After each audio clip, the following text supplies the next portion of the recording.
It's nothing but Caradassian hallways all the way down here on V'ger Please. A vile visit to Bajor. My name is Joseph. I didn't want to be here, but Picard said I had to. I'm your co-host, Peter. Peter, we should probably take a little bit of time to say hello, because I think you and I are both anticipating that we might have some new ears that decide to perk up on what is for us a 5-year plus podcasting adventure, because we are at last reviewing the most beloved of Trek, or at least maybe the Trek fans' favorite Trek. Well, I'll be the judge of that. That's certainly will. Kind of what the shtick is here. So if you're joining us fresh, which hopefully we got a fair number of you are, not that we picked up a ton of people for Enterprise, so this is new for us, but right. Here's the game. Joe has seen all of the Star Treks. I have watched, and I fell in love with, and I turbo nerded and destroyed my social life with Star Trek The Next Generation. And I didn't really venture out too far away from that. So when we started this 5 years ago, it was with Voyager, which I had never seen. And then we went into Enterprise for some goddamn reason, which I had never seen. And no one else had. And why would they have, right? Right. There is a ton of good content back there. Please jump in, check it out as we move into Deep Space Nine, which I have never seen and I've been looking forward to. So I don't know if we're going to re-explain the old show jokes or not. I'm sure we'll have plenty of new ones we're going to forge along the way, but it's just me and Joe, two fat old white guys in their late 30s. Oh, no. I think we're both 40 plus now. Oh, I'm sorry. I was busy lying to myself. How dare you? Happy birthday, by the way. We'll get to that. That's a whole story. Don't worry. So if you're new, actually very much welcome. Aside from perhaps a few lingering discussions about space pipes being the most potent weapon in the galaxy, and perhaps legacy of Jonathan Archer getting head wounds, maybe, our inside jokes won't be too impenetrable for you.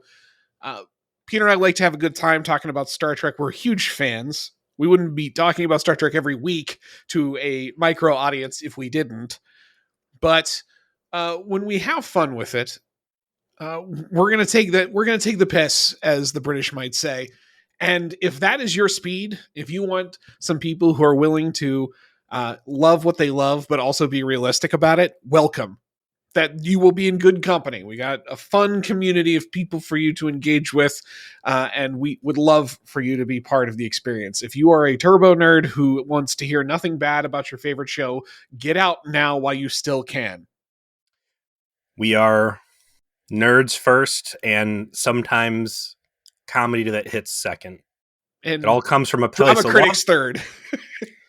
Yeah. and we're getting better at that part too. I think we stirred the soul on some of our rewrites of Enterprise episodes to make them significantly less shit. To be fair, it was a very low bar that I think most people would have been able to red pen their way through relatively easy. But it all comes from a place of love. I'm looking forward to seeing some good Star Trek, and there's always a lot of bad Star Trek mixed in. So, oh yeah, and this will be no different. Have fun getting through the bad parts to get to the good parts. You've earned this, Peter. You have fought hard to reach the point where we finally got to, I think, the Trek you have most wanted to see since we conceive of doing this project. So I'm excited for you, as I think a lot of our fans are. We've discussed how excited they are for the fact you've never seen this, then you get to experience it with fresh eyes, and no one else who's listening to our show is in that position. So they're going to live vicariously through you. We'll laugh, we'll cry, we'll hurl, right? Where are we coming in, though? Yeah, so this is a very interesting moment in the Trek canon, right? This show launched on January 3rd, 1993. We are at the very height of Star Trek's cultural relevance and power at this time. This show was made because TNG turned into a certified banger. Perhaps purposefully, ironically, I don't know what the right way to describe it is. Best of both worlds, something that's going to have to come up when we start talking about this episode. was the reason why season 4 onwards of TNG was such a rating smash and such a ad time profit margin maker that there was demand amongst the syndication partners that they had cultivated through selling TNG for more Star Trek. And so during season 5, they conceived of this. We've already discussed in some of our background episodes. We did a homework episode trying to get ready for this, watching some TNG episodes that, you know, they really they had a really clear vision of what the show was going to be like. They were trying to get Michelle Forbes to do it, to have Ro Laren as a crossover character, which didn't work out. But this launches contemporaneous with TNG season 6, and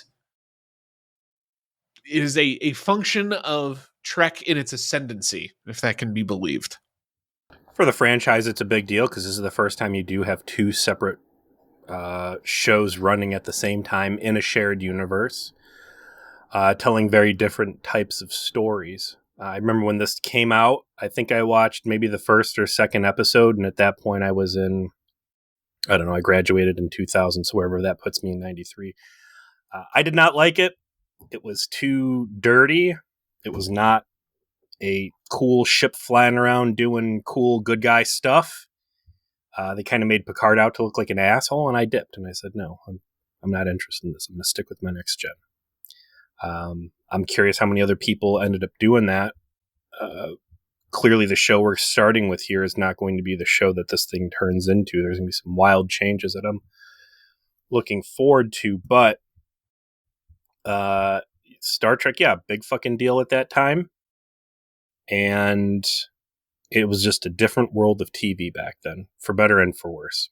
It was. And I think that this is the first really post Roddenberry project when you think about it. So TNG, created by Gene, ultimately. All the movies up to that point, Gene had been involved in some way.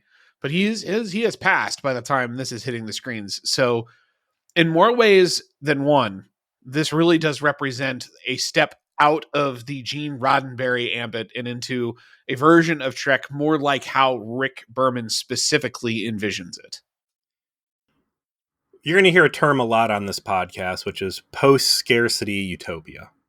That is the defining characteristic of Star Trek, especially in the 24th century. And as you and I sit here on the fool's errand of trying to apply real life and real life problems to this fantastical land of magic and technology, you know, Voyager especially, what happens when you've got people who are used to never wanting for anything and all of a sudden dearth and duration are a big problem for them. How do they react to this? 9 times out of 10 Voyager shit the bed on it. Already coming in with this thing, with Deep Space Nine, you know, you don't necessarily, very explicitly in the beginning of this, you don't have the magic box on the wall that you go up and say that you want some Cocoa Puffs and, you know, a milkshake. Like, you're eating emergency rations. Shit's fucked up. Oh, yeah, also we swear a lot, by the way. Sorry for this at 9 minutes. There's a lot of swearing in here. You know, shit's fucked up on the station. It's not nice. The civilians aren't happy to be there, and in fact, they want to get out, whether it's merchants or the boss's son. And there's a lot more real world and grit. And if you look at season 1 of Next Gen and how borderline silly it was in terms of this enlightened future where a world where people don't even have headaches anymore. They're you know, Beverly puts it as some sort of a mythical creature, the headache. I've read about these. I've never experienced one before. Very different vibe that you're getting here, and I think that's going to come from the writing staff. But looking at the Memory Alpha, which, again, if you got Memory Alphas if you're coming to us. Yeah. We love to read us some fan wiki background. That's for damn sure. Used to. I'm bailing on Memory Alpha. I'll tell you that right now. Yeah. After reading, trying to get through the volume of content on just the Emissary, it might be time to tap out. 69 pages on that. If you were to print the Emissary Wikipedia. Wow. I'm sorry, Memory Alpha page. I'm not reading all this. You know, this is what brainchild of everybody's favorite Rick Berman and Michael Piller, which is a name I haven't heard Pillar was there for Voyager. He was. So let me give you some background on that. Rick Berman and Michael Pillar conceived of doing this show when they were both working on TNG. Obviously, as Rick Berman as the founding father of modern Trek in many ways, and Pillar helped create DS9, but then left DS9 to do Voyager. So he jumped ship after season 2. He was gone. And so much of DS9 can be defined into two broad eras, season 1 and season 2, when it was Pillar, and season 3 onwards, when it was Ira Stephen Bear, a name that you will get to know very well. And that's where guys like Ron Moore come in. And the show is radically different after season 2 for the last 5 seasons. Which was the same thing we saw in Voyager. Pillar departed, and there was, Jerry Taylor, I think, was another big feeling of departure there. But yeah, it's very easy for these non-next gen Star Treks.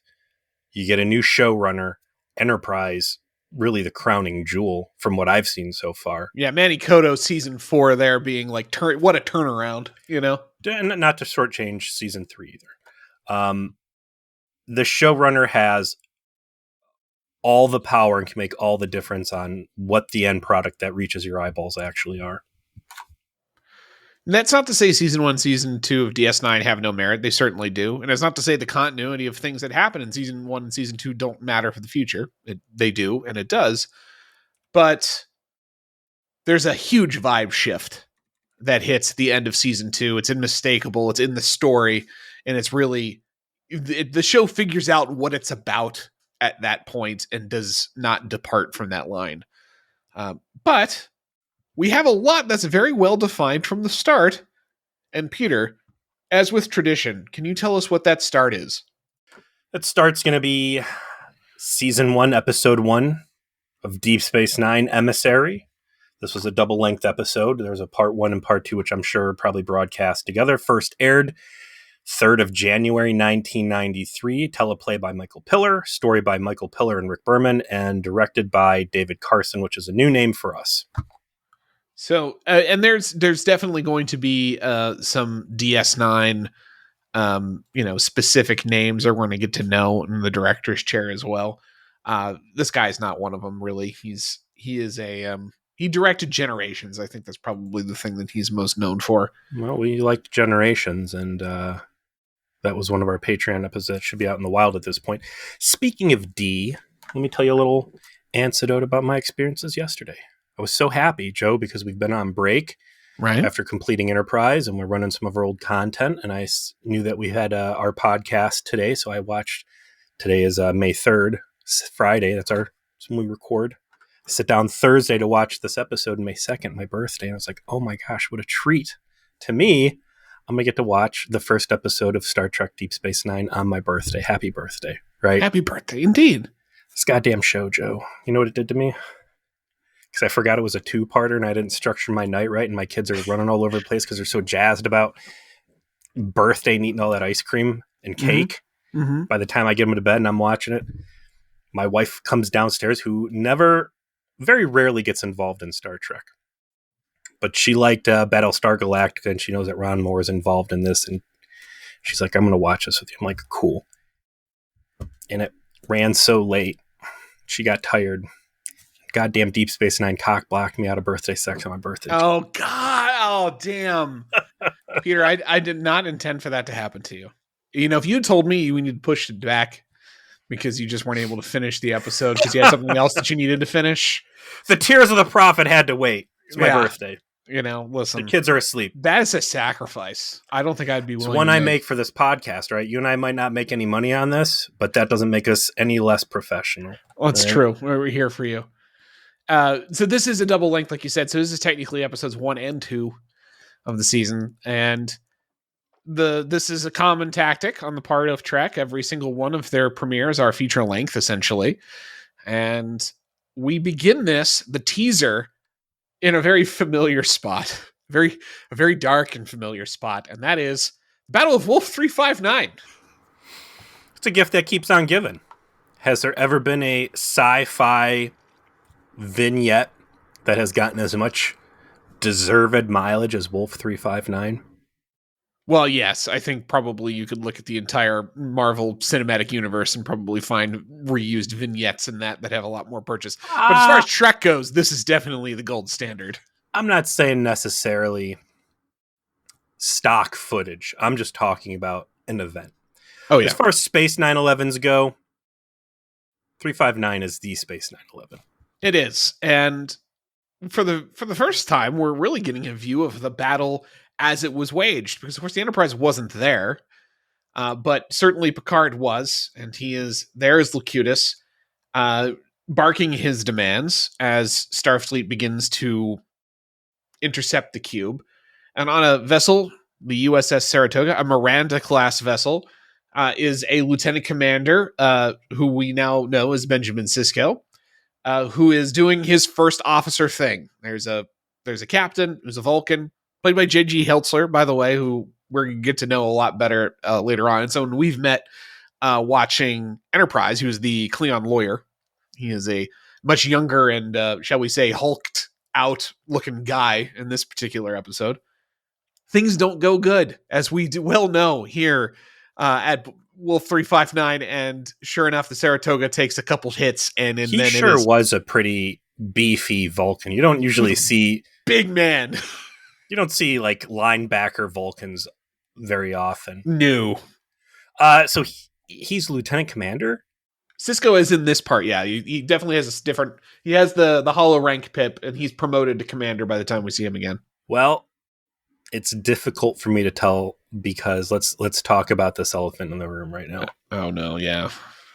Standard It's def. rough. Standard 480p. It is real rough. I was watching it on my alternative sources, and I was like, man, this is hard. And I actually booted up that piece of garbage Paramount Plus to see if what they're streaming looked any better whatsoever, and it didn't. And jumping back to my wife, who did put in an honest effort to try and watch this thing, and she's by no means an AV snob, it lost her pretty quick just because of the quality just looking so dated. And it's a shame because Next Gen got the high def rework, and you and I got lucky because Enterprise was actually recorded in high def. But I see now why there is the outcry by the fans to get this thing in high def, and it's, I would say, noticeably worse than Voyager, even though they're both 40. I don't know if they used better cameras when they shot Voyager, or there was some kind of technology that made the upscale, into something that was like maybe 480p-ish instead of 480i. I don't know what the difference is. I'm sure someone out there might be able to tell us, but P is for progressive scan.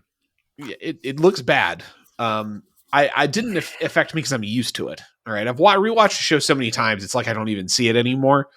But Stevie, my wife, actually did also watch it with me, which again, like your wife, she's not super interested in Trek, but I sold her on the idea that she might like this one more because, as we will find out during the course of this episode, Sisko is from New Orleans and he loves to cook Cajun food, which my wife has the same New Orleans ancestry. She's Creole, but she would definitely talk your ear off 15 minutes about why that makes her better. But she remarked on the primitive nature of it as well. It looks like something 20 years older than it actually is. Right? She was kind of shocked when I told her it was from the mid-90s. That being said, I didn't really find it to be a turnoff. I think it's charming. I enjoyed going into Voyager and having that fuzzy reminder of the 90s. It's just we start getting into details like hollow pips and stuff like that. It's hard to make it out. So he's calling shots as a lieutenant commander without a station. I figured he was a commander at that point for the battle. He's the first officer of the Saratoga, and he... Wait, so this is like weird Starfleet where not every ship has the same ranks and you can have... Well, I mean, a lieutenant commander as a first officer for a ship is not uncommon. For example, Chakotay was a lieutenant commander for be the first officer of Voyager. The concept is that a full commander would be the first officer on a larger ship. So Fair. like a Miranda class ship that's only got a couple hundred people on it. You don't need someone that level. But and Voyager was a small ship too. Only had 150 people on it. But something like a Galaxy class ship, you've got so many more people to manage. You need more officers, and because you need more officers, that means the people they report to have to be higher ranked. So you need multiple lieutenant commanders that report to your commander as your section chiefs when you're managing 1,000 people. That's kind of like the military logic behind it, but that's what he's doing here. Things don't go good. Bridge gets blown up. Everyone fucking dies except him and the Bolian. It's a real bad time. And unfortunately for Benjamin Sisko, he has made the unfortunate mistake of having his family on board. And as the ship is blowing up and they prepare to go to escape pods, he needs to find his wife and son. There's so much content to cover in this. It's going to be a conversation that we need to kick down the road, and it's a conversation we've had already many times, and it was the Starfleet doctrine at this point, the hubris, the idea that you could go into space with your family with you, the Enterprise being, or the Galaxy class being the biggest example of that, these cruise ships in outer space where you're dealing with very dangerous things, and obviously majority of Next Gen, they're able to pull it off swimmingly, but you've got the harsh reality of 359, all the people who die there, and as a result, a change in Starfleet doctrine where families are not brought out into space on these vessels anymore. And I'm sure that's going to radicalize even further with the Dominion War. But a very sad reminder of what can happen and the price that Sisko is going to have to pay for those decisions. And that price is, very tragically, the death of his wife, Jennifer. Jake is rescued. Sisko is not compos mentis at the passing of his wife, to the point where his surviving Bolian tactical officer needs to pull him away from her body so that he can escape. To be fair, all right, those were some pretty gnarly in-console explosives. All right. Oh, yeah. Ice devices, the in-console explosive, which is, of course, a successful project perpetrated by Mirror Universe engineers that had infiltrated Starfleet and engineered only the most dangerous workplace hazards for our heroes to toil away in. People thrown all over that bridge. That bridge had a chain IED. Yeah, I guess that is one of our impenetrable inside jokes, is that all of the panels on every LCARS in the 24th century has a fucking bomb underneath it. You might think that these are battery operated. It's actually, in this chain, this case, cluster munition operated. Cool battle sequences. You don't get a lot there, but there's some new footage of shit flying around, attacking Locutus's cube, over the top explosions, and along with the over top is Avery Brooks's acting. He is way too theater acty right now. It was jarring. He's just not quite right. I liked it. And I'm going to jump to the end of the episode right here. I like this whole episode. As far as a episode 1 goes for a Star Trek show, I thought that this was a solid story. It tied a lot of different elements together. It did a great job introducing the characters, and came off as a very solid entry point for a series. And I think a lot of it, my enjoyment on this episode, focuses on Avery Brooks and the way that he's playing this character. It's very, very different out of anything that I have seen that came before or would come after. I don't think it's what I would have expected seeing this guy in the uniform. It held my attention, and all the stuff with like dead wife, trauma, loss. I thought get used to those as themes. Sure, but I mean, the guy portrayed it, and it didn't come off to me as hokey or shitty. This is a guy who's been deeply scarred, and I love how, you'll come to find out, like, this guy's already got one foot out the door with Starfleet. He's dealing with personal loss. He just got a real shit assignment. He's taking orders from a guy who's responsible for his wife's death. And he's just fucking over everything. And then, not to mention all the nonsense he's going to encounter with the Cardassians and whatever. But starting with this early stuff here, I think this is solid Trek acting for me. I'm a big Sisko fan. I'm a big Avery Brooks fan. I love where his character winds up. I think here in the pilot, you see some pilot issues. I mean, the sound is all fucked up in Sisko's office because they didn't have the boom in the right spot. All the ADR is like comically bad, like during the beach scene. I feel like there's a lot of spots where he just didn't quite know how to emote in front of a camera because he's a theater actor. There's spots where it works, like when he's threatening Quark. We'll get to that, but he's not the only one who's a little uneven here. Like Terry Farrell plays Dax, literally just not a good actress at this point. She grows into the role. There's actually quite a bit from Renee Abajeros about like teaching her how to be a better actor. The woman who plays Jennifer is just not good, but there's plenty that does work. Avery Brooks does have good scenes here. Renee Abajeros is amazing as Odo. I really like Kara Nerys. I think none of us like knew exactly what that character was supposed to be like from the beginning, and it shows. And the script for this episode is really its strength. This story is great. And we don't say that a lot when we're talking about Star Trek. We actually bitch about how bad the writing is when we constantly get our pen out and we click it into the microphone to talk about like what fucking changes it make. I would make no changes to the story here. The story is great. To the extent it fails in interpretation, I think it's just because it's a pilot. You got people who don't know what exactly they're trying to do here yet. And as time goes on, they'll figure it out. And what they also figure out is get the fuck off the ship and get on a goddamn escape pod. First time we ever see that on Trek. And get the fuck off Saratoga before it explodes. And we fade to 3 years later. Sisko's back on screen. This time he's got 3 solid pips. He's a commander.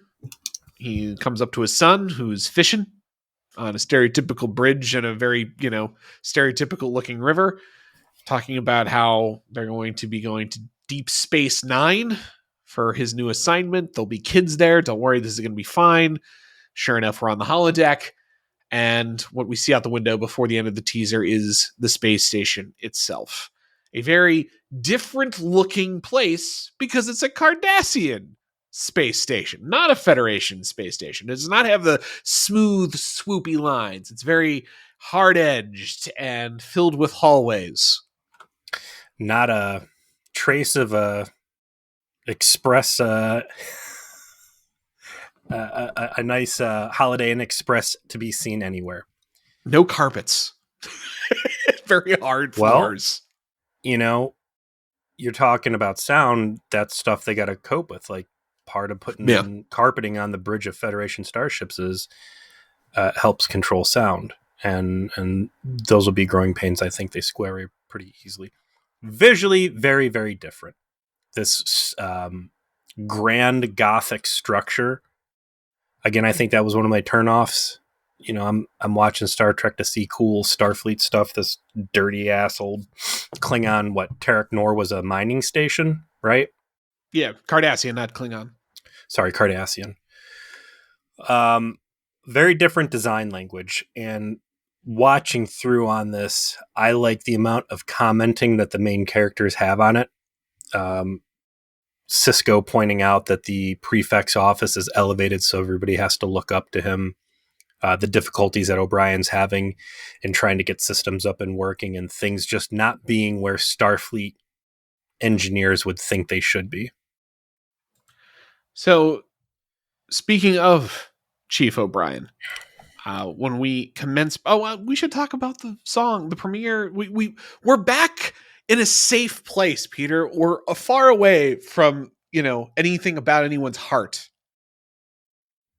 There's 2 types of Star Trek intros. All right.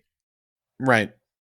There's Star Trek intros, and then there's Enterprise Faith of the Heart. There's Faith of the Heart. Star Trek intros, and then there's Discount Rod Stewart. And you could say, hey, some intros are better than other intros, and that's just not true. It's just either it's fucking terrible Enterprise, or it's one of the other ones. And if you're watching one of the other ones, then good for you. Maybe you don't have to smash that skip intro button. It's a slower pace. Obviously this is the first one after Next Gen, and original series, it's the Enterprise flying around. Next Gen, it's the Enterprise flying around. This one, it's, let's swoop through the comet and these real slow pan shots around the station, like it's, Star Trek the Motion Picture, and there's a cool runabout, and I think it's a good music composition, and it's tasteful shots, and it's not Enterprise. I'll take it. Yeah. So when we are on the station, we've got Sisko putting a log in. He's setting the stage that the reason why the Federation is here is they are next to Bajor. Bajor, as we know from TNG, is a planet that was subjugated by the Cardassians and its population either enslaved or dispersed. They have become refugees in the galaxy as a consequence of this oppression, but things have changed significantly. The Cardassians have left, and as we will find out, they have left because the Bajorans basically terrorized them into leaving, just committed wanted violence against them until such time that they could no longer hold on to it at the cost that would be required, and have come to the conclusion that Bajor can now tend to its own affairs and they're going to leave. Bajor feels exposed, threatened, being right next to Cardassia, and has invited the Federation to come, not that they are themselves members, but to run this space station that they don't know how to run and create a buffer by having the Federation be present in running the space station. Very interesting, kind of intricate political situation to start with. Just a quick recap on the Federation's relationship with the Cardassians. There was a war. The Federation is never happy to be in wars. And it was not an all-out war. It was a collection of border skirmishes to varying degrees of brutality, as Captain Benjamin Maxwell filled us in. But it was not a situation where the Federation's like, fuck these guys, we're going to go and curb stomp them and be done with this forever. It's just knock it off. You're over there, we're over here, we're fine, things have chilled out. But nothing happened over the course of Next Gen where the Federation forced the Cardassian Union to back off of Bajor, right? Correct. As much as there was political pressure, right? Yeah. And that's something we heard a lot of we watched The Wounded, Chain of Command, Ensign Rowe, and Preemptive Strike. And Ensign Rowe's where it was talked about the political pressure element. There was the sentiment from the Bajorans that we encountered, which is, yeah, the Federation's is real nice, and they, had a lot of apologies and well-wishing for us, but they never got involved, and fuck you guys for it.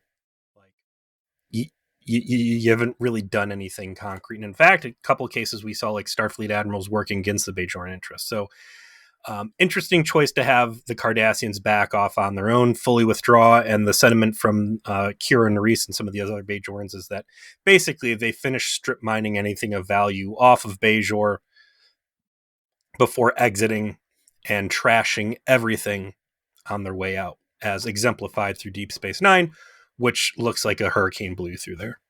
And it makes a lot of sense that the Federation would be the ones that would volunteer themselves to assist, providing supplies, running the space station, because, of course, as we will find out very explicitly later, they have designs on Bajor joining the Federation, because that would be putting a solid Federation presence and member right on the border with one of their antagonistic enemies that is of use to them.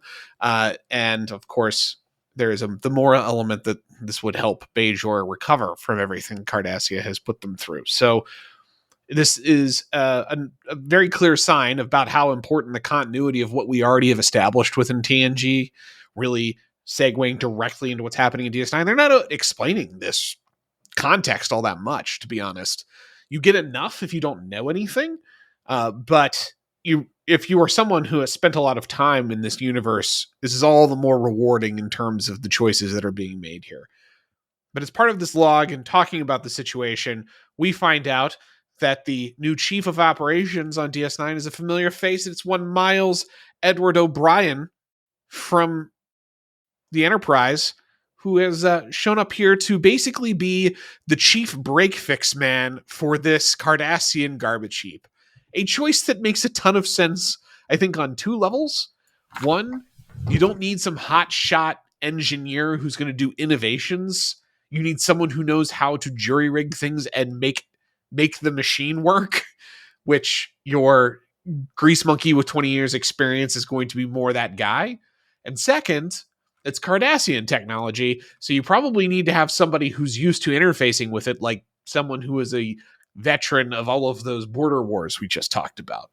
And we know from TNG that Miles O'Brien is both of those things. So despite the fact he's not actually an officer, he is a non-commissioned officer. He is a chief petty officer. He is in a very important billet on this space station. Obviously out of character. They figured out, hey, Colm Meaney is a pretty decent actor, and maybe we got more opportunities with this guy than just sticking him in the transporter room to, be the guy to the doorman to the Enterprise. Yes. In character, do they ever really address why he's transferred off of the Enterprise? Because it should be, for him, it should be serving on the Rutledge with Benjamin Maxwell. He ends up on the Enterprise. Maxwell gets the Phoenix. He's on the Enterprise for, this is what, season 5 for Enterprise or Next Gen? Season 6. I just pulled up the star date, like the same era of what's going on here for TNG. The Next Gen episode Ethics happened. Crusher returns to the Enterprise D. Geordi LaForge is promoted to Lieutenant Commander. Data creates Lal. And Riker got offered the Melbourne, which obviously he passed on. What's in character? Why is this guy going from the flagship to a truck stop? It's a massive promotion for him as an enlisted man to be in charge of operations of a space station. This is not something that someone in his, career path would typically be offered. And he is being offered this because he happens to have all of the skills necessary to fulfill the mission. Is the mission to kill Cardassians? Will be eventually. So it's because it's he gets a shot at being the man in charge, and he has never been the man in charge, and typically he would never be the man in charge. And so that's why. So he's already down there. You got the Enterprise docked. One of the first things he has to say to Commander Sisko is, Picard wants to talk to you. The captain of the Federation flagship, who is also the dude who killed your wife. But and your friends and your boss and everybody else that you lived with on that ship. Yeah. And Sisko's like, I want to look around here first. And we get a nice introduction to Deep Space Nine itself as a character. It's all fucked up, shit's all over the place, and everybody's moving out. We get a nice little peek into Quarks. We know he's going to be a big deal. And we get a little knock at the door from the local Jehovah's Witnesses or whatever these guys are, the religious entity. He goes, hey, have you heard the good news? And Sisko's like, not now, man. I'm busy. I'm blowing off the guy who killed my wife. All right, just get on my fucking face with your head cozy. Well, let's talk about the Bajoran religion, because this is going to be real important. The way that Bajorans are portrayed here is a little different than the way they were originally introduced. Not just the makeup being a little bit different, but Bajoran spirituality gets very well defined over the course of DS9, and it is a very clearly organized religion with priests and higher ranking religious officials and monks and places of worship and ritual, which is very different than what we're used to on Star Trek. Star Trek has been a very irreligious thing up to this point, both going all the way back to TOS to now. And good luck even finding God mentioned in dialogue. The agnostic choices, and certainly, there have been religious races that we've encountered in Next Gen, but they're just disposable of the weak guys. This is something I love watching unfold. The concept of, hey, these guys were maybe not throwaway species or characters, but like they were used here once or twice. But now in this series, it's going to be a big fucking deal. And we're really going to flesh it out. Right. Andorians, the Bajorans here. I like watching them, Cardassians, circle back around and be like, all right, let's really breathe some life. Let's make these guys look a little less goony. Those Cardassian uniforms especially. Yeah. Very rough and the wounded. My wife hated them.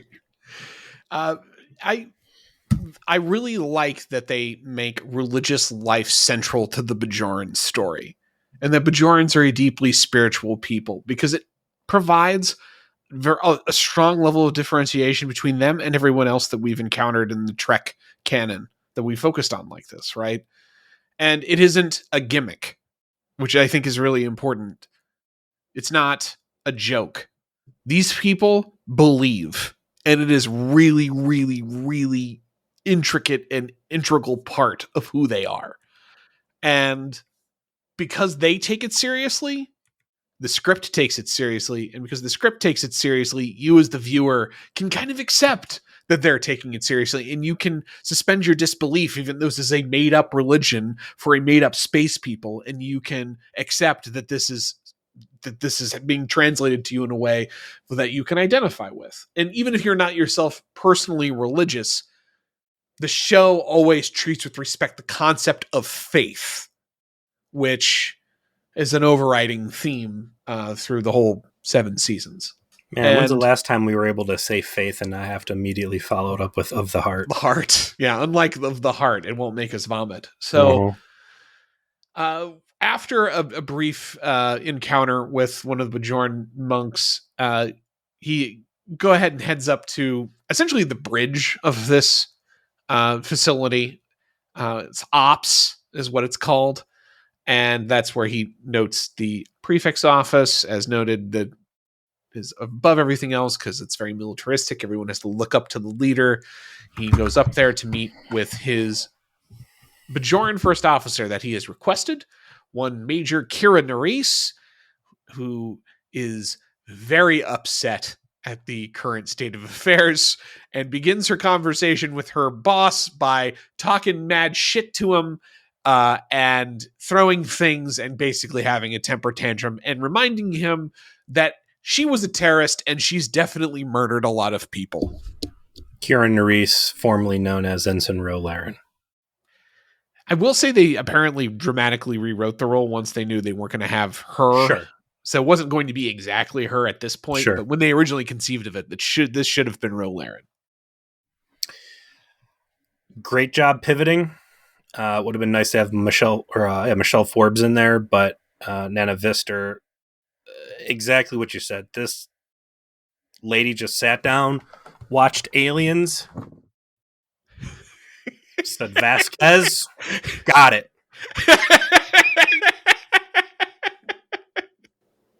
She's great. She brings terrific energy. She's wild. She's beautiful. She's a professional. Wily. She knows when to bluff. And I don't know, man. Just everything about her is great. I'm instantly on board with her character, and it's been a while since I've said that about any of these Star Trek characters. Right out of the gate as strong as she did. But I love the pessimism that everybody has about the Bajoran provisional government. Quark, the Cardassians, even Kira Nerys. This thing's a little too provisional for my tastes.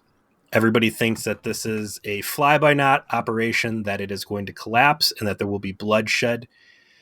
And hey, you can have the big office, but don't get used to it, because as soon as this government collapses, the Federation is going to get pulled out of here. And we're going to be right back to apparently some pretty intense civil war that plagued us prior to the Cardassians coming in, occupying and unifying all the factions together against it, which is a different portrayal than I think what we saw out of the Bajorans before. I think the initial impressions that we got from Ensign Ro episode was that this was a very peaceful, your standard Star Trek good guys, artistic, patrons of the arts, your standard, what were the phage guys called? Vidians. And Cardassians too, if we're to believe what happened in Chain of Command, that, they used to be real nice and chill, and then famine and the military took over. There is a alarm down on the promenade that Sisko and Kira respond to, and find that there's a little Ferengi and some other guy who are stealing some stuff.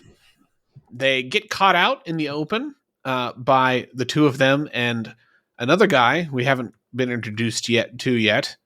And the other guy that is with the little Ferengi throws a nasty Morningstar looking thing at the unknown figure, who swiftly turns into a bit of goo in his face so that it passes right through. And sure enough, that pile of goo currently in the face of a strangely smooth-faced man is one Constable Odo, the chief of security of this space station. Master of 90s terrible CGI. Yeah. So The bad. CG fire on the opening wasn't very good either. The CG's pales in comparison to this fucking thing, man. My wife saw that and she said, "Are we watching The Secret World of Alice Mack?" And I said, just about.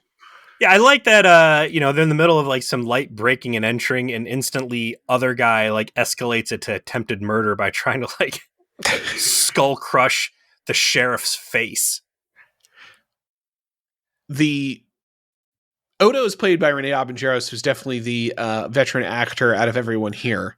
This man has a career and went on to continue to have a career. He's extremely good. He is, in my opinion, the best actor on the show. Odo may be very well the best character, second best character on the show. He's not the best. He's close, though. And from the start, he also knows who this guy is supposed to be, and he is not missing a beat. This man is the avatar of justice and law and order, and not only is he pissed that someone was stealing, he's pissed that Sisko shot a phaser on his promenade. That's not okay. Them Ferengi.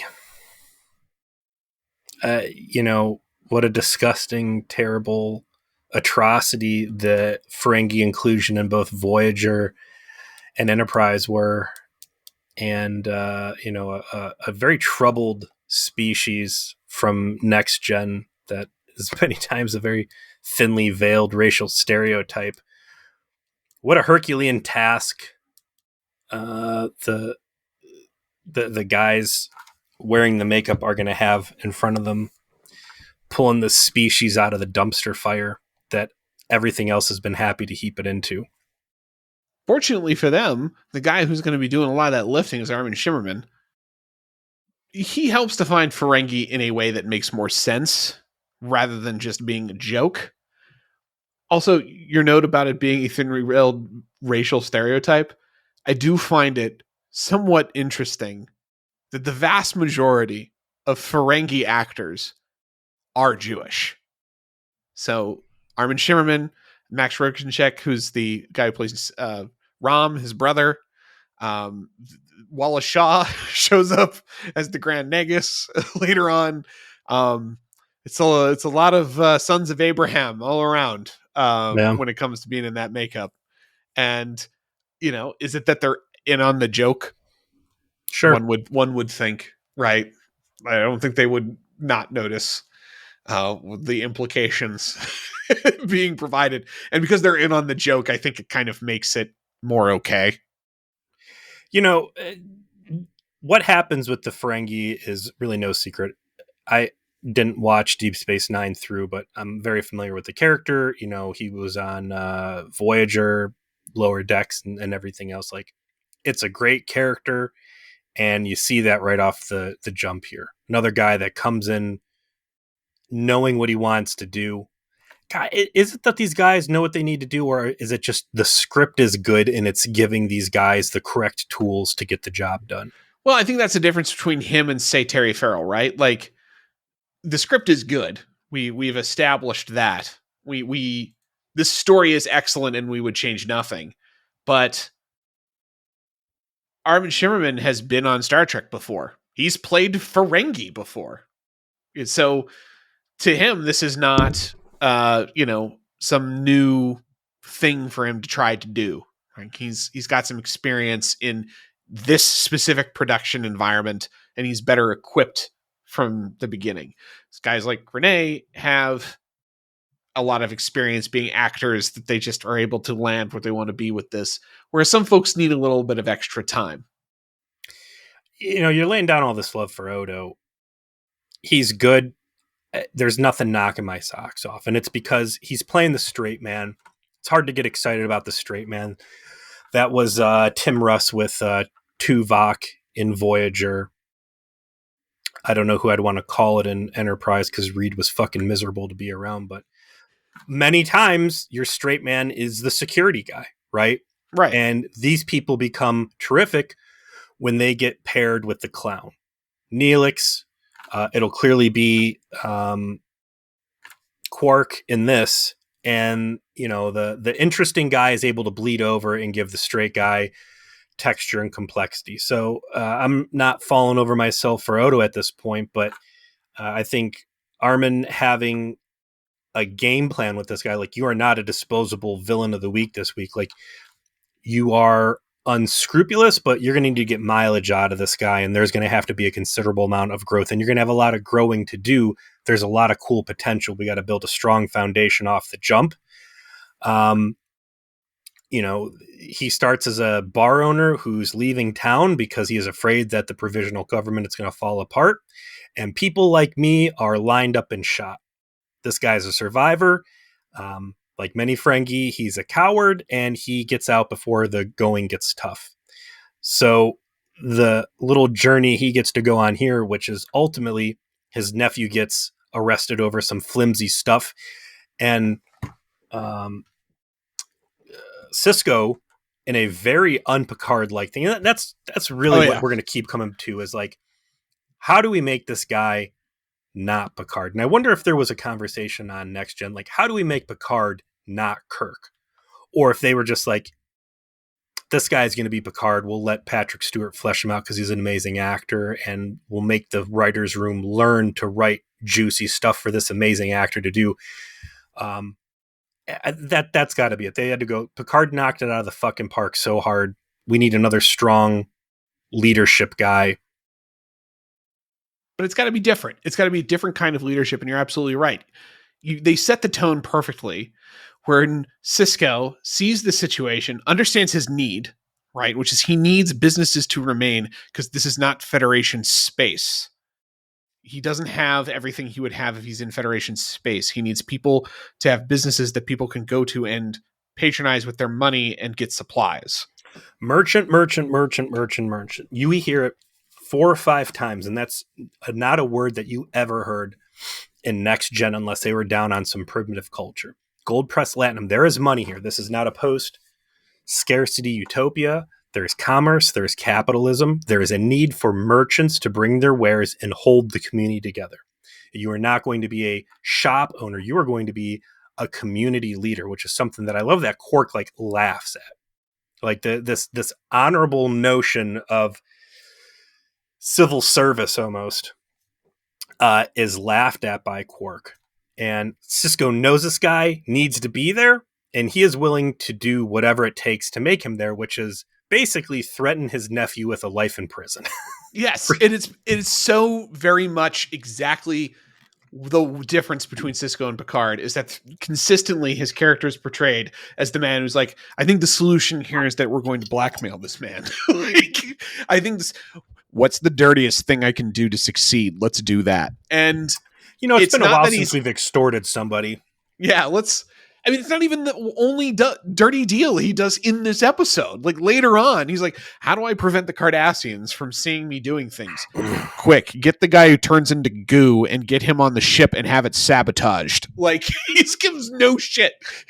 He's ready to There's these guys, we've spent a lot of TNG resources doing everything within our power not to confront, not to antagonize, and not to risk a war. Yeah, let's sneak in a saboteur over there and just act of war all up in that bitch.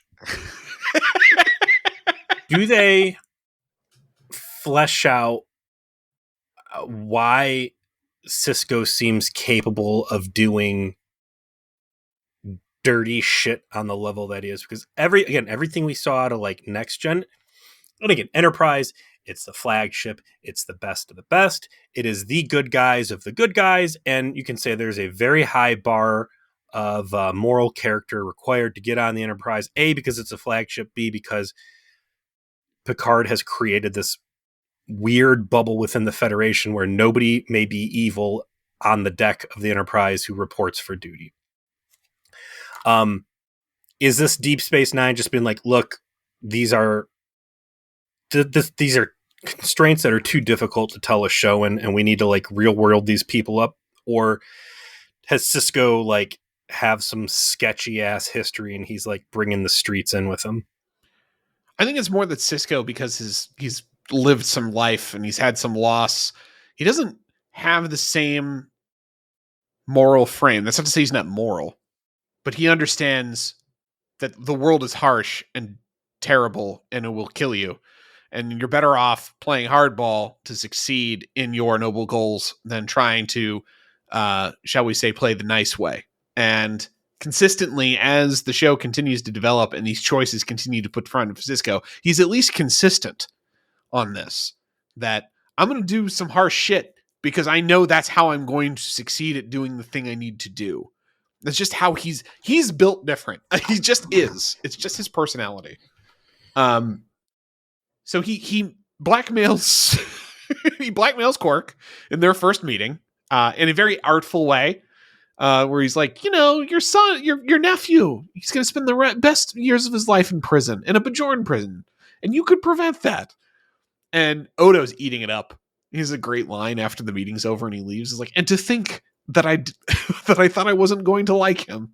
Mm-hmm. Like, he's such a sassy bitch, and I just love how much he and Quark are going to have this relationship over the course of 7 seasons of law enforcement official and criminal.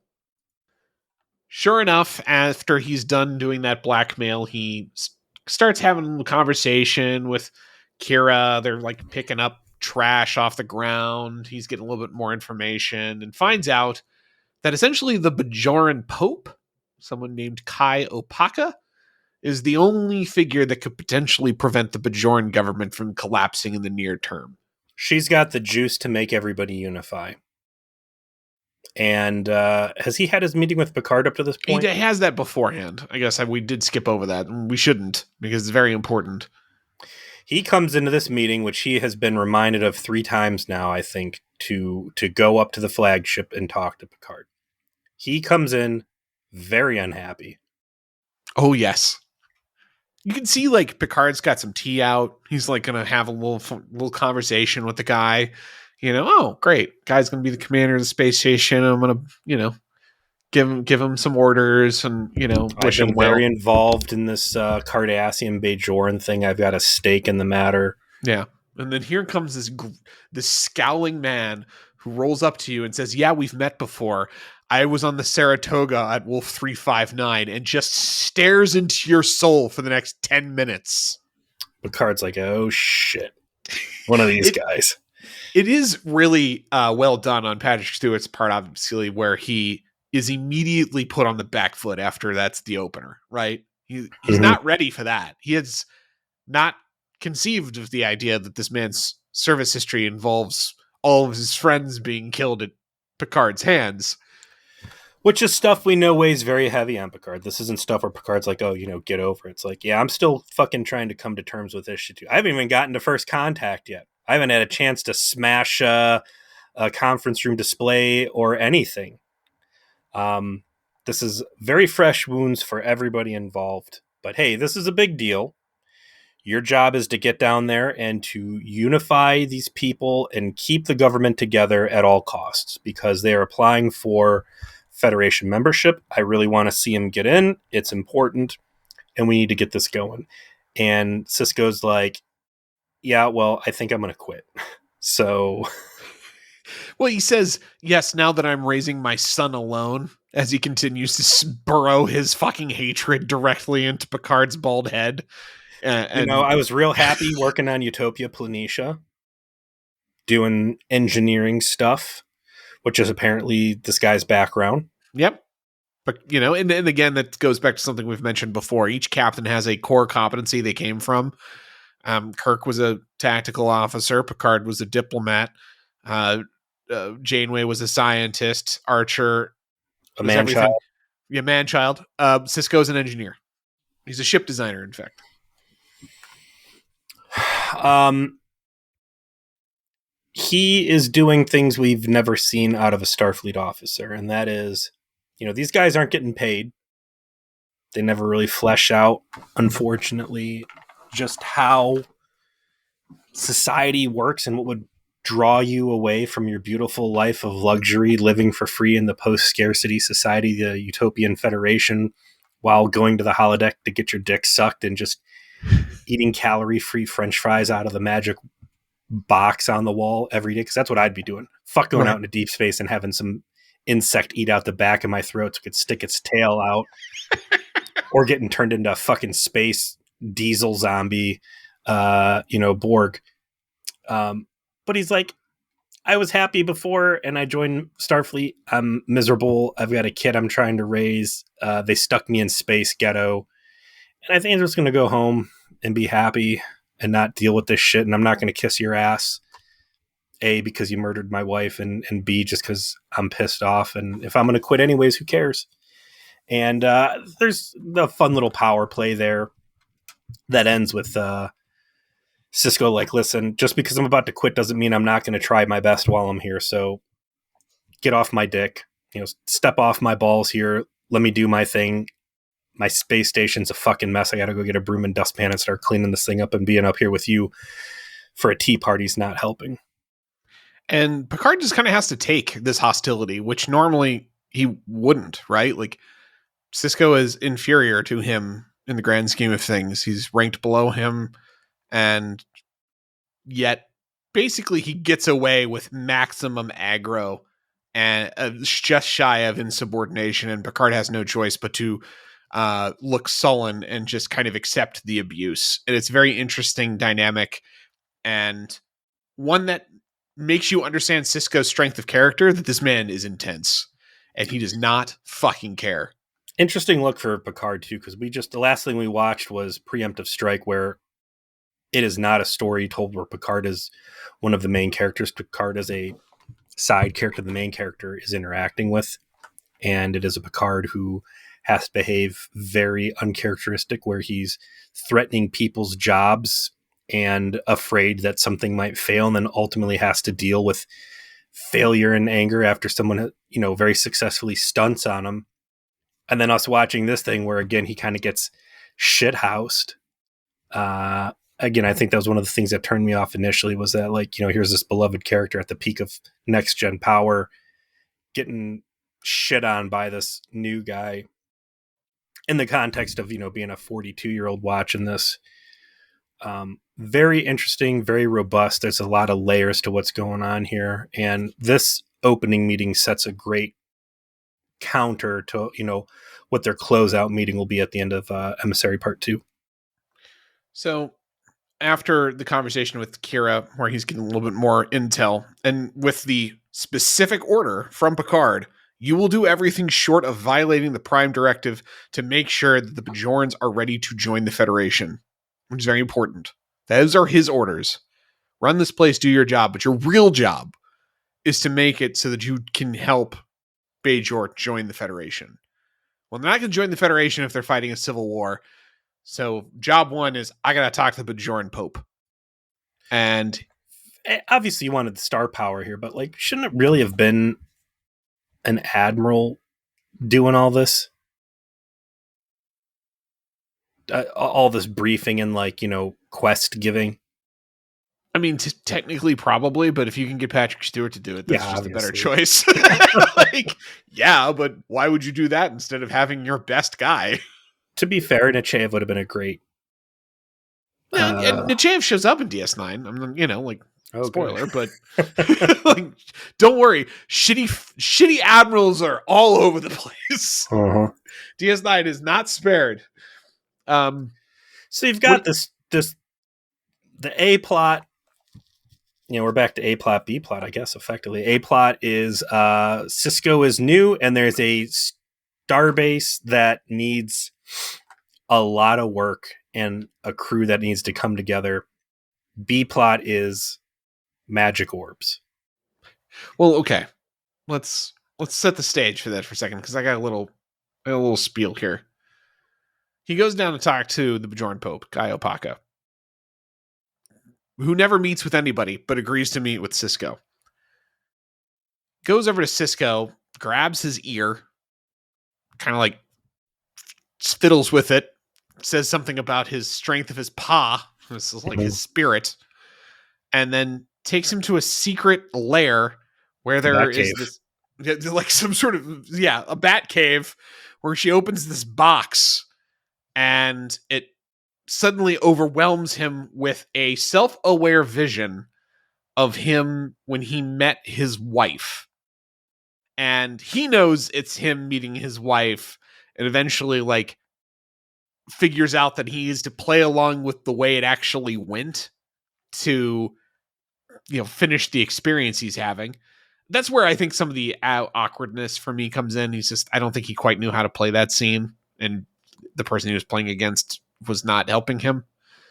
And he gets done with that and is like doubled over with the sensation of having experienced this credible, vision of this thing that happened in his past. And the Bajoran Pope then gives him this orb that he has already been told this is the only one the Bajorans have. There are supposed to be 9 of them. The other 8 the Cardassians have stolen. So this is like a precious artifact. Gives it to him and will not answer any substantive questions whatsoever, except that he needs to go find the other ones, and otherwise talking in kind of strange metaphors about that she can't give him what he denies himself. Is this all his first day on the job? That's what I want to get to. Okay. All right. Let's review the first day of Benjamin Sisko's job on Deep Space Nine. He shows up to the station. It's a giant pile of shit. He and his son are sleeping on cots. There's only emergency rations to eat. His first officer is a huge bitch who hates him for no particular reason. His chief cop is a pile of goo whose first act is to yell at him. When he goes to talk to the man who's his chaperone and giving him his orders, I'm not done.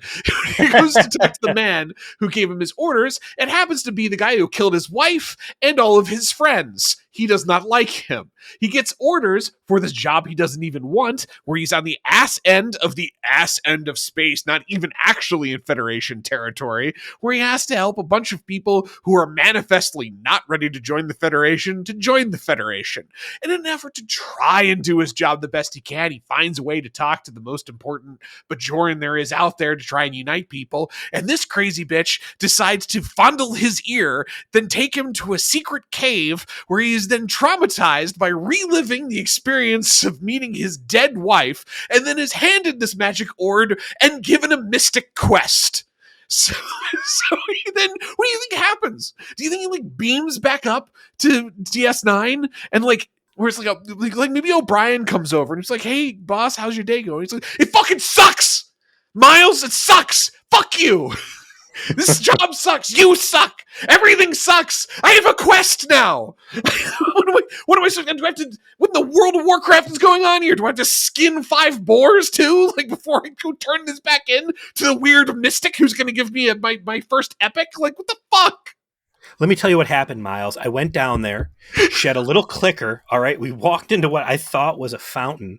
We go down to this cave. She opens up a bread box, and there's what I believe was actually a bucket full of bleach and ammonia.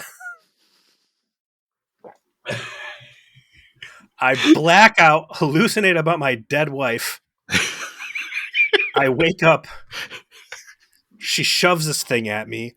I put it upstairs in the science lab. I hope my good old friend Jedzia Dax doesn't get hit by the same noxious vapors. I've brought this workplace hazard home to wreak further havoc on everybody. What I meant to say was, he witnessed an attempted murder too. Let's not forget about this guy throwing the nunchuck through Odo's head. How dare I forget the nunchuck? Yeah, I think there should have been a phone call to Admiral so-and-so to be like, "Listen, man, I know that we in the future don't use money anymore, but I'm going to need a raise." Whatever you're paying me, which is nothing, is not enough. It needs to be more. I need something out here, starting with a goddamn bed. Why does he stay?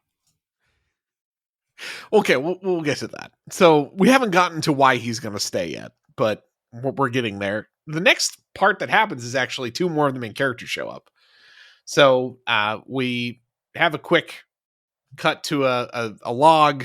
All right, I got weird shit to deal with. I got some runabouts that the Enterprise has dropped off, but they have to bail because they got something else to do. But fortunately, an Oberth has just shown up with my chief science officer, Jadzia Dax, and my chief medical officer, Julian Bashir. So Bashir, played by Siddiq Al-Faisal, is somebody who he's not written particularly well in the first season. We'll just put it that way. My wife immediately goes, "Oh, they got Gaius Baltar? Is that, you said this is Ron Moore, right?" And that just delighted me to no fucking end, because these two guys are so interchangeable that her half paying attention on her phone, casually looking up and confusing him for Gaius Baltar and just confirming all of it, really the high point of the episode for me. Yeah, he definitely does look like that actor. He is, he's I don't know what you'd call it. I mean, the actor is Syrian, or no, he's from the Sudan, I think, or something like that. He's he's very generically Middle Eastern, and when you see him in other things, he's typically cast in those roles. I think he was like one of the prince. He was the Prince of Dorne in Game of Thrones. He was a Syrian spy chief. That's why I was thinking that in The Spy on Netflix. He was one of Saladin's generals in Kingdom of Heaven. So Siddig often gets cast as Middle Eastern guy. Certainly not the role here, man. No, but here he is a young go-getter, wonderkid doctor who wants to go out and do frontier medicine and then insults the shit out of Kira in the process. Loved it. Yeah. I love that this guy says, I could have had any posting on any starship anywhere. Like, I am hot shit, and I choose to come out here because I'm stupid and I want to get my ass shot off. And the other person that's with her that's much more important to this episode is Jadzia Dax, who Sisko says is his old friend, which seems weird because it's a young woman, but we will find out that Jadzia is a Trill, and not just any Trill, but a joined Trill. And this particular joined Trill has the Dax symbiote. And evidently, Sisko was very good friends with the prior inheritor of the Dax symbiote. So is Trill... What, give me the quick history on this. Is this one of these situations where you have two sentient species on the same planet? Not quite. The Trill themselves are the only sentient species on the planet. The symbiotes are not truly sentient, independent creatures. They are these slugs, as we will physically see, that essentially convey the capacity for a joined Trill to have all of the memories of all of the prior hosts, which is an incredible advantage when you think about it, right? You can see why the Trill have developed over the course of time the ability to do this. Trill is the humanoid species. Correct. And a conjoined Trill is a humanoid Trill that has the slug. Yep. And these slugs are not necessarily a separate species, sentient species on the planet that the Trill come from. They're not sentient. They certainly come from the planet that the Trill come from, but they're not independently able to act in any way. They are tended to by the Trill as these vessels that permit this unique form of life experience. There's many more unjoined Trill than there are joined Trill. So joined Trill ever get to like the point where they discovered, hey, like if you lick a frog's butthole, it'll get you high, and if you cut your stomach open and put this chewed up piece of gum in there, like you can have generational knowledge? They never explain how the Trill figured this out. It's just that they did at some point. Many, many, many, many thousands of years ago. Well, that's one way to deal with a burning question, is just never answer it. How do you figure that out? It was a great speech. It was a great city, 37s, and, these are the voyages or whatever. So one of the great Star Trek mysteries never to be addressed. So Sisko affectionately calls Jadzia old man, and Jadzia definitely acts like she knows Sisko. So uh, this is definitely a plot point that will continue to be developed as to Jadzia's whole experience here. She becomes a very well loved character over time, but I stand by my statement. Terry Farrell was pretty bad in the premiere. I She didn't didn't really, even notice, man. Listen, yeah, after Mayweather, true. Hard to be worse. 4 seasons of Reed, Yeah, she's perfectly fine. yeah. Michelle Hurd. Once she figures out her personality, which is that Jadzia is somebody who's supposed to be wise beyond her years in a kind of very particular way. She becomes fantastic. In this episode, she's just very almost Vulcan-like and just not particularly, interesting. But I do like that from the beginning they figured out that one key difference between Jadzia and everyone else is that she will always refer to Sisko as Benjamin because that's what she's used to doing because that's what happened in her prior life. Hmm. So she is the science officer. She's looking at the space orb quest item to figure out, okay, I got to find these other orbs apparently to keep my, the Bajorans from killing each other. So help me find them. Like study this fucking thing. Tell me what you can figure out about it. I guess the Cardassians have been staring at these things for years and they have 8 of them, but whatever. We're good at being scientists and you're my science person. So figure it out. And sure enough, Jadzia has her own experience with it where she sees the own vision of getting the symbiote put into her. Does he ever give her the warning, like, hey, by the way, this thing, like, psychically assaulted me, so... No, he just lets her kind of, like, experience that on her own. And, like, Have fun. hopefully it doesn't kill you. Hopefully it's not traumatic. Hmm. So... Again, I thought she was fine. You know, watching her in the light of the other Star Treks, is this the origin of Sexy Lady? Because we've had Sexy Robot Lady, and then we had Sexy Vulcan Robot Lady, and now we have, again, which Seven of Nine and T'Pol were both science ladies. Now we have Sexy Science Lady who is not a robot and is instead very personable. And looking at her, I can see why Seven of Nine was so standoffish and hostile, which was, again, things kind of expressed by T'Pol. If their first go around with it with Jadzia was like, here's this beautiful lady and she's science and she is very confident but warm and cordial and easygoing and social. I mean, she is definitely supposed to be the hot lady of the show. I think you're on to something. She is 100% portrayed, particularly as time goes on, as perhaps the social butterfly of the whole space station. She is the glue, frankly, that keeps so much of the crew together. She is everyone's friend, and I think it really works. And it is interesting that they chose, when they continued to revisit this idea, to make them standoffish robot ladies after having what I think was a lot of success. Writer fetish. Yeah, well, with Troy, I guess, was your first sexy, lady, and she was very personable. Obviously, it was her job to be very personal, very emotional, very emotionally intelligent. Yeah, but here's the difference: is that Troy, for the first 5 seasons, is ultimately worthless, and she is boobies in a low cut shirt. Who occasionally they might have accidentally let her get into some good scenes, but it's not until very late in Next Gen that she becomes a real character. Whereas Jadzia, I can tell she is going to be a big deal.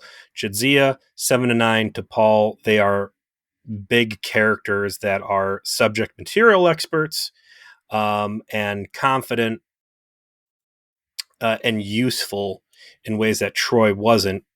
This, from what I'm seeing right now, Jadzia might be apex pretty science lady, and that they started stilting them after that they started stilting this class after with crippling social anxiety and hostility. You have no idea how accurate that's going to end up being in a very specific way. We'll get to that years from now. Hmm. I'll call back to this very moment when you said this when it occurs. So one little vignette before we wrap up with Enterprise, though, that is that Chief O'Brien has to leave, goes to the bridge, thinks he's going to talk to the captain, tell him, "Hey, I'm leaving." Decides I, an enlisted man, have no right to do this. I'm just going to Is leave that what you quietly. think it was? Oh yeah, hell yeah. I mean, he is a low level functionary on the flagship. He's not an officer. He did not feel that it was his right, maybe, to barge in on the captain when he's in his ready room. When he decides to leave on his own accord, like, you know what, I'm going to quietly get out of here. Only to find out, of course, that Jean-Luc Picard is not going to have that. He's very much a man who's going to respect O'Brien's service to him and show him the courtesy of not only seeing him off the ship personally, but also being the person to beam him off. Which, for an enlisted man, that's a big deal.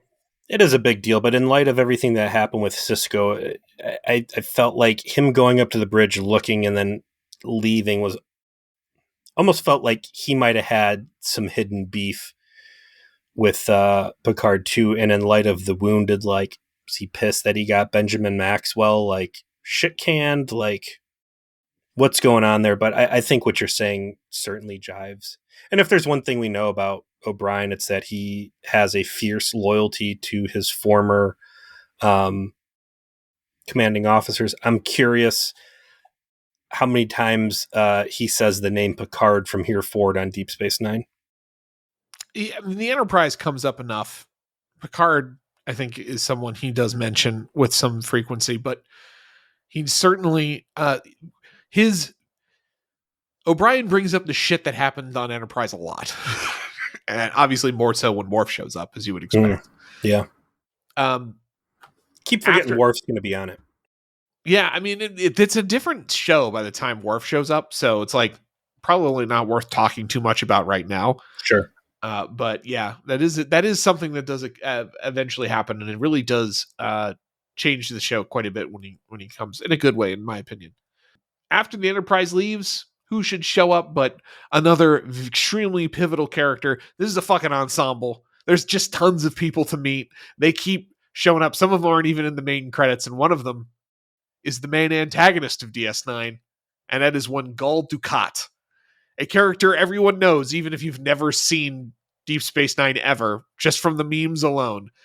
And he's played by a familiar face, one that we saw when we watched The Wounded, and that's Mark Alamo. And he is a fucking presence from the start. He shows up to, give his regards to Sisko, goes to the office, immediately says, like, I didn't want to leave. I wanted to keep oppressing the Bajorans. I want this fucking office back. I'm not gonna sugarcoat anything. And he sets a tone, man. Like, this guy is a great villain because he's just got presence. And he was Gul, what, Mamet or something from The Wounded? Yeah, he played the Gul that was in charge of the Klingons then. It was Maset.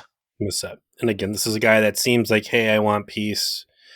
We're working, Picard. I can tell, you're working towards the same goals. And then in the end, like, oh, yeah, maybe I did know that those cargo transports were moving secret weapons.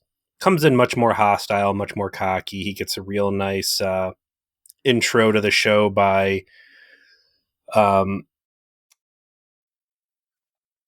what's her name? Nana Vister's character.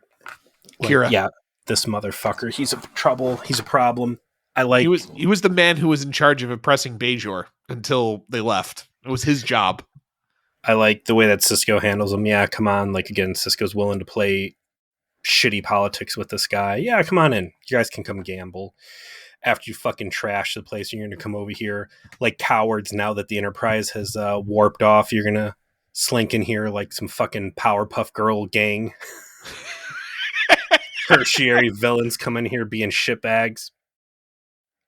You say he's the main antagonist of the show. I would say that's incorrect. Right now, the main antagonists of the show are these ugly motherfucking uniforms, which we Yeah. haven't talked about, and that's a fun part of Star Trek is uniforms. Obviously, you and I are very used to seeing these ugly purple turtleneck jumpsuit trash bags from Voyager, but it's Deep Space Nine that introduced us to it. I like how everybody starts off in the episode wearing the traditional season 3 next gen uniforms and like slowly transitions. I like that.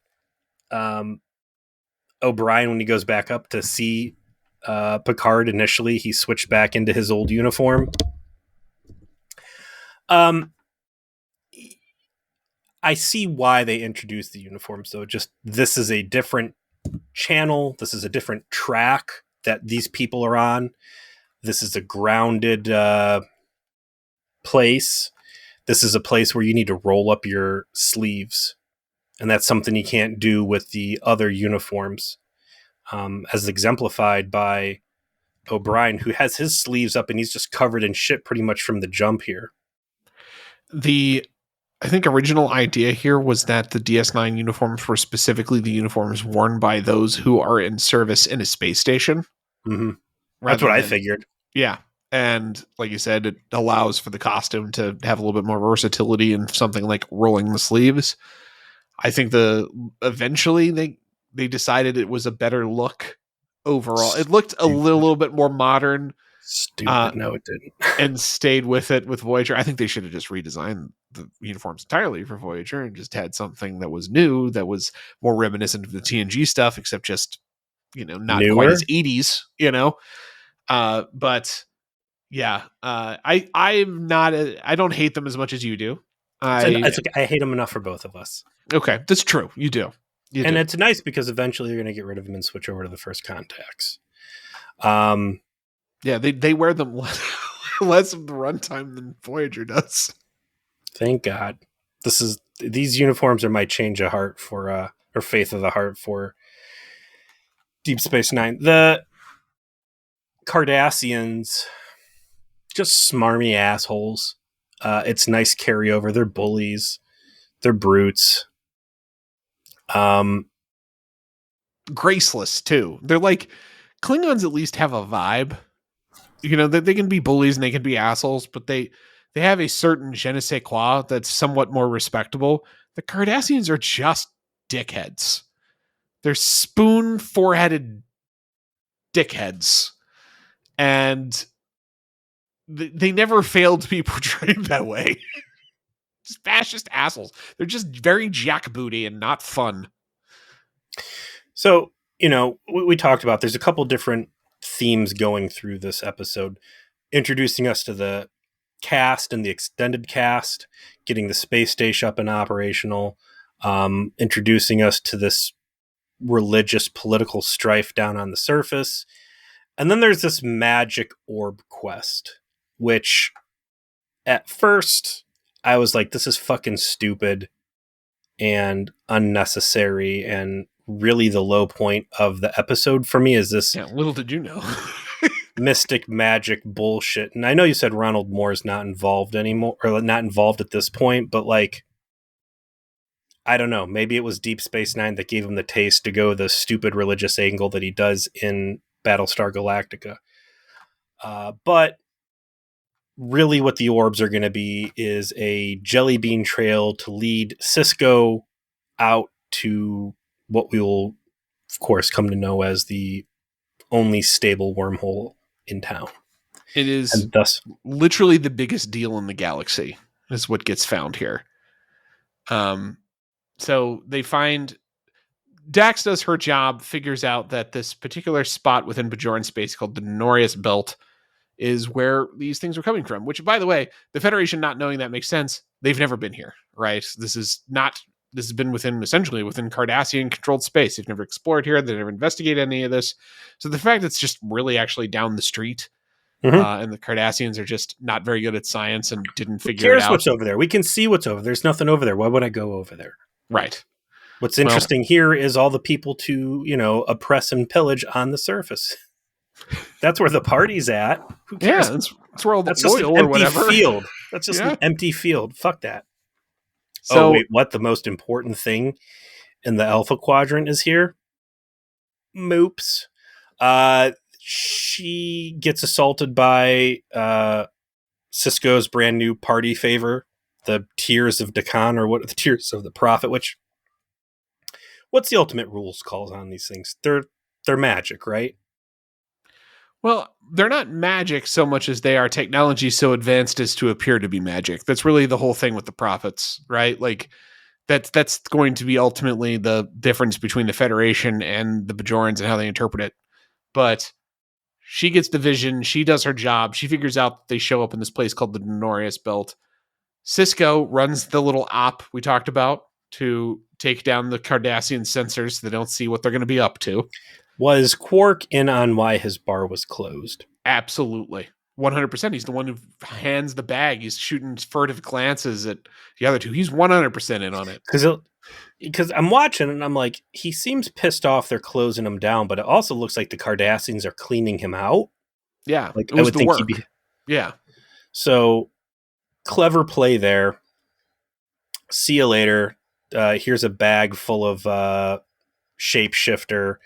He goes in there, sabotages them, turns off all their computers. The runabout, which I've always loved what runabouts look like. Great starship design, and one of the nicest concessions I think they made. Like, all right, you're here for a Star Trek show. You're not going to get a lot of Starfleet. Here's this gothic Batman cave. But hey, here's some sweet ass 24th century runabouts. So they go in through the wormhole. They get out. The wormhole graphics, the opening looks cool. Going through the wormhole looks like some early 90s children's adventure where people go into the internet. It does like Link from Reboot. Hackers. Hackers, yeah. It is, first and foremost, just I do think that the effect of the space, but this is the mother of all space buttholes, right?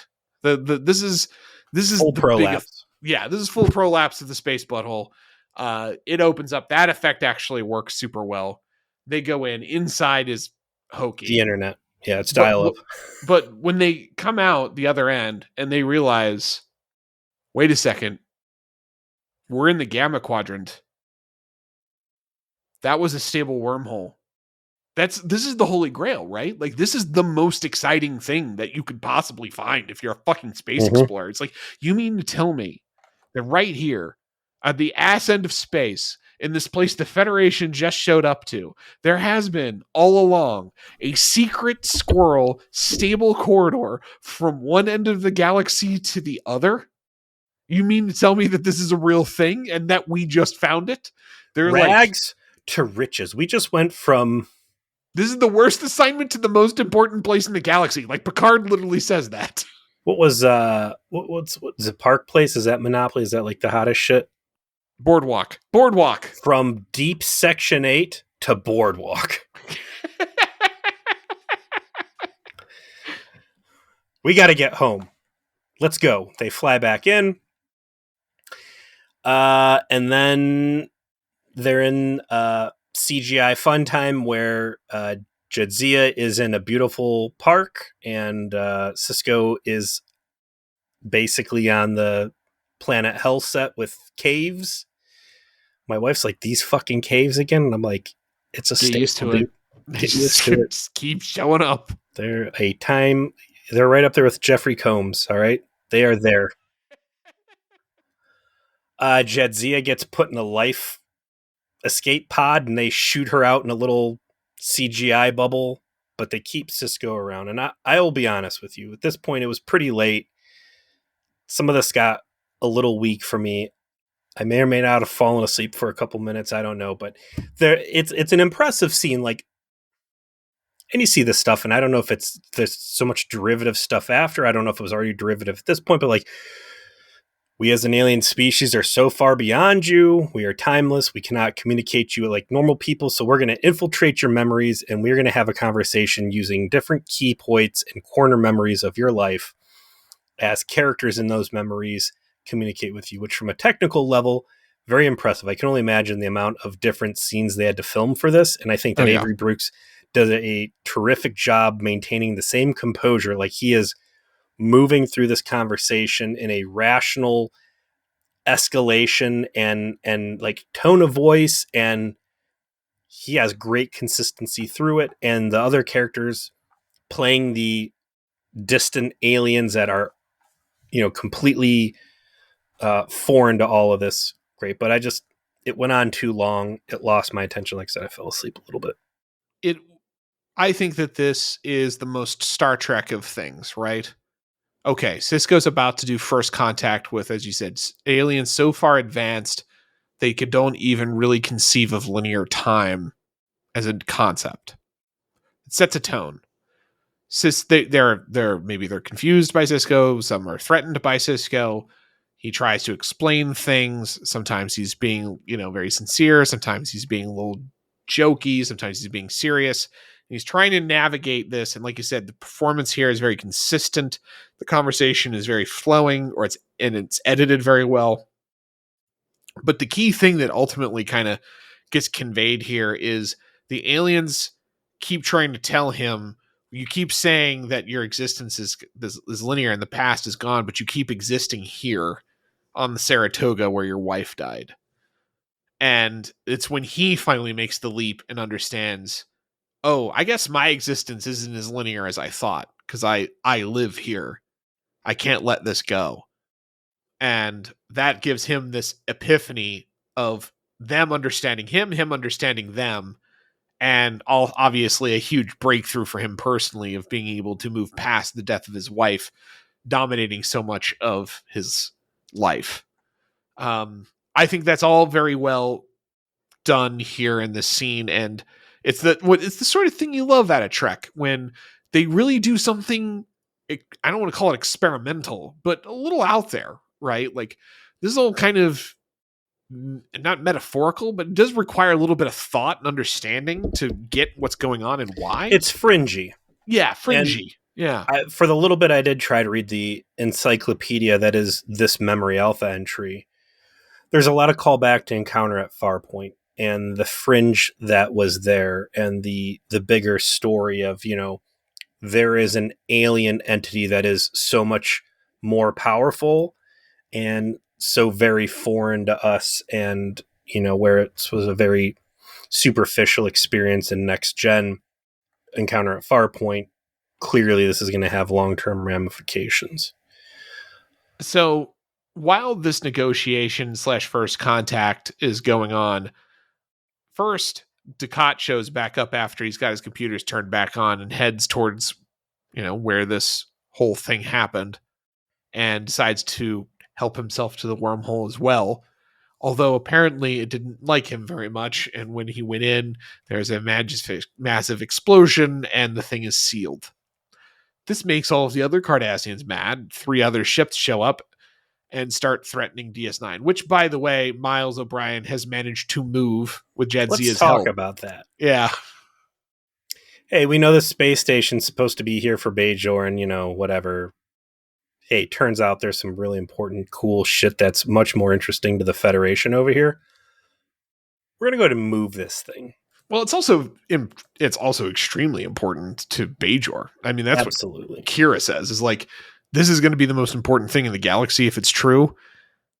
So we better fucking go get it. Luckily, we've got a space station here that has thrusters, and Miles has watched enough or played enough Mass Effect that he's like, we're going to reduce the mass of the station with technobabble, and we're going to fly over there, and we're going to stake our claim, and this is going to be a Bajoran thing with Federation help.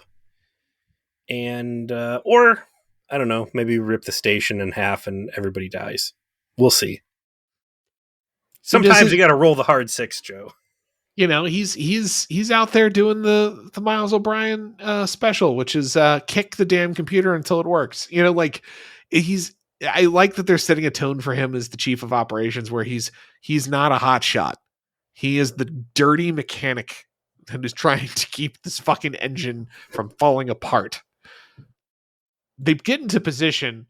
But the other Cardassians show up and they demand the surrender of Deep Space Nine because they assume that they have destroyed Ducat's ship.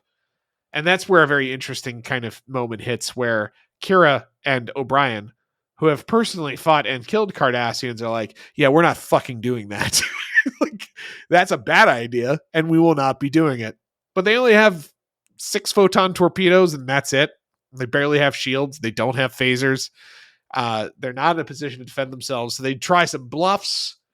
They try some sensor tricks. Does it make sense that the Enterprise would have left with Deep Space Nine only having 6 photon torpedoes?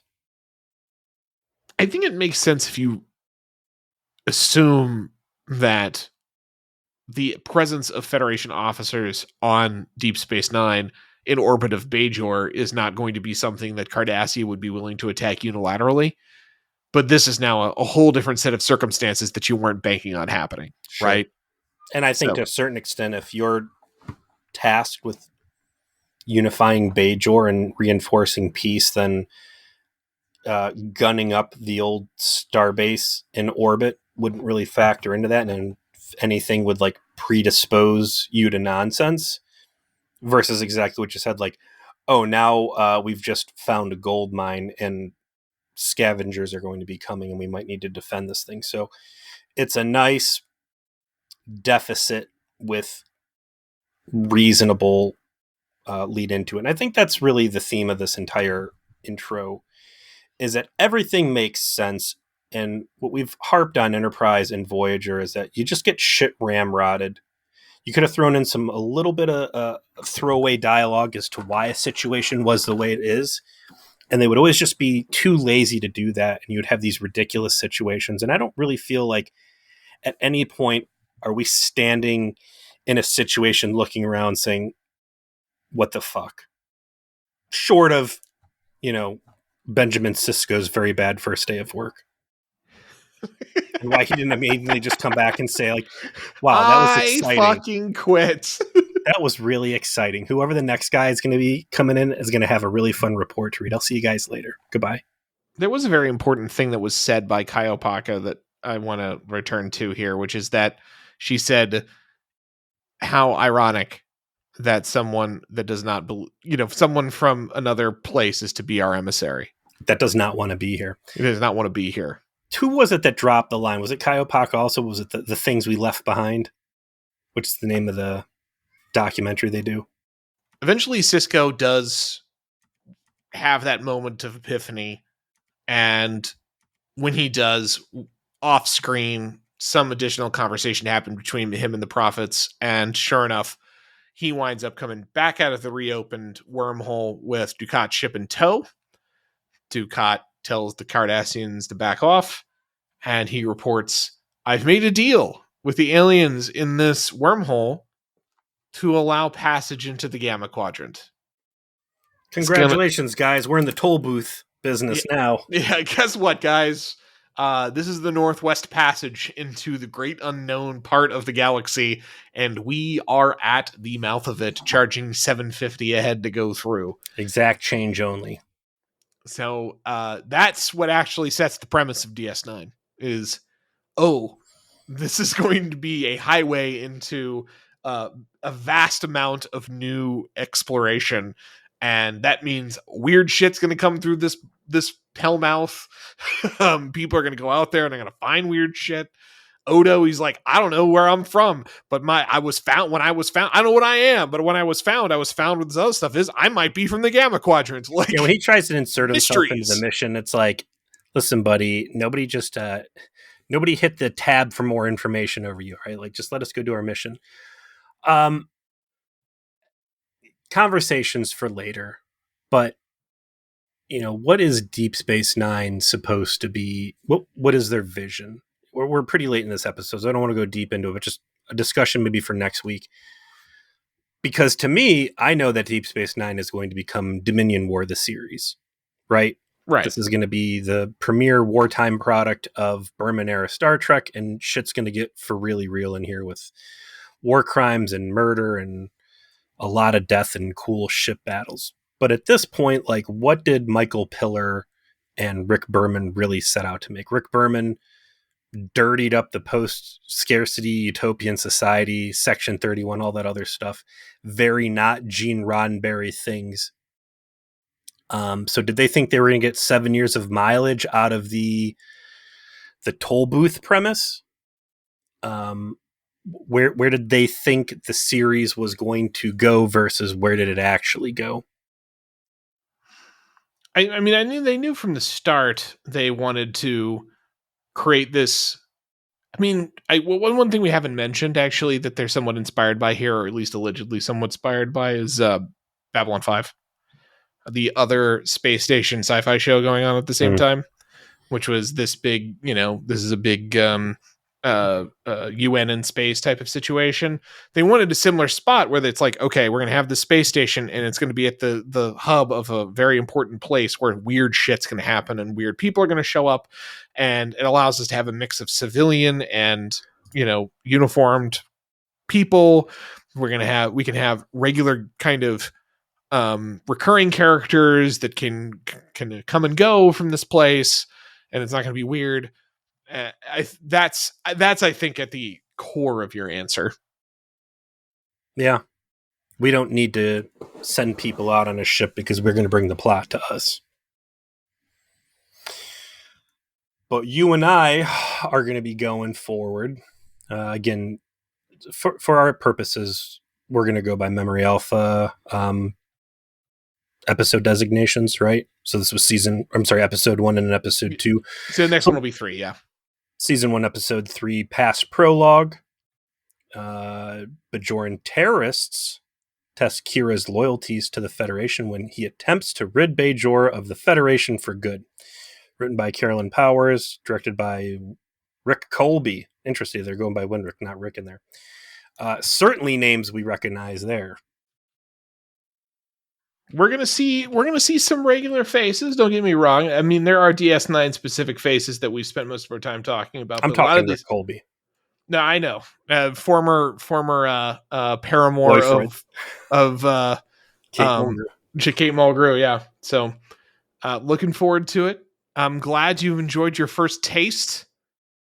I'll be honest though, this is still season 1. Sure. And it's gonna have some season 1 problems. Yeah, bring them on. And we thank all of you who we have brought on to this conversation. We hope you will continue to listen to V'ger, please, as we go through our vile visit to Bajor. If you would like to join us, we have a number of ways you can. You can email me at vgerplease@gmail.com at any time. Please do. Love to talk to fans if they so choose. We have a Discord. Happy to provide invites to that and regularly do to anyone who asks via email, but you could also join us on Facebook. We have a Facebook group, the V'ger Please Trauma Support Group. Feel free to hop on there. I also tweet at V'ger Please if you want to check that out. And also, perhaps most importantly, we have a Patreon. And on that Patreon, we have special episodes that we release sometimes to everyone, but also sometimes only to our patrons. And you can find that at www.patreon.com/V'gerPlease. And we would invite your support for a few dollars a month if you like the show. Help yourself to the extra content and go on with the rest of your life knowing you're supporting a couple of weirdo nerds, making sure we're defraying the costs of bringing the show to you. That's it. That's all I got. We'll see you next week.